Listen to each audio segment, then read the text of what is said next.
தமிழக வெற்றிக் கழகத்தின் 2வது மாநில மாநாட்டிற்கான பந்தல்கால் மதுரையில் இன்று அதிகாலை நடப்பட்டது. எலியார்பத்தி சுங்கச்சாவடி அருகே பாரபத்தி என்ற இடத்தில் தாவேகாவின் மாநாடு நடத்த திட்டமிடப்பட்டுள்ளது. ஆகஸ்ட் முதல் வாரம் அல்லது 2வது வாரத்தில் மாநாடு நடைபெறவுள்ள நிலையில் கட்சியின் பொதுச் செயலாளர் ஆனந்த் தலைமையில் பந்தல்கால் நடும் விழா நடைபெற்றது. அதிகாலை 4 மணிக்கு தொடங்குவதாக அறிவிக்கப்பட்டதால் நள்ளிரவு முதலே தொண்டர்கள் காத்திருந்தனர். பின்னர் காலை 5 மணி அளவில் சிவாச்சாரியார்கள் வேத மந்திரங்கள் முழங்க பந்தல்கால் நடப்பட்டது.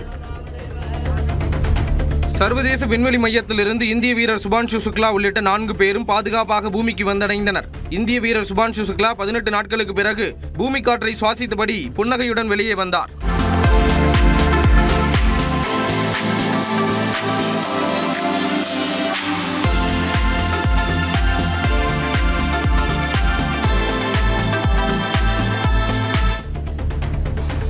பூமிக்கு திரும்பிய சுபான்ஷு சுக்லா உள்ளிட்ட 4 பேரும் 7 நாட்கள் தனிமைப்படுத்தலுக்கு பிறகு பொது நிகழ்ச்சிகளில் பங்கேற்பர் என தெரிவிக்கப்பட்டுள்ளது. இந்திய நேரப்படி பிற்பகல் 3 மணி 1 நிமிடத்திற்கு சாண்டியாகோ கடல் பகுதியில் டிராகன் விண்கலம் ஸ்பிளாஷ் டவுன் ஆனது. அங்கு தயாராக இருந்த ஷானன் மீட்பு கப்பல் விண்கலத்தை பாதுகாப்பாக மீட்டது. அதன் பின்னர் 2 மணி நேரத்திற்கு பிறகு 4 பேரும் வெளியே அழைத்து வரப்பட்டனர். இவர்களுக்கு வழக்கமான நடைமுறைப்படி மருத்துவ பரிசோதனைகள் மேற்கொள்ளப்படும் என கூறப்பட்டுள்ளது. விண்வெளிக்கு சென்றுவிட்டு சுபான்ஷு சுக்லா பாதுகாப்பாக பூமிக்கு திரும்பியதை லக்னோவில் இருந்து நேரலையில் அவரது பெற்றோர் பார்த்தனர்.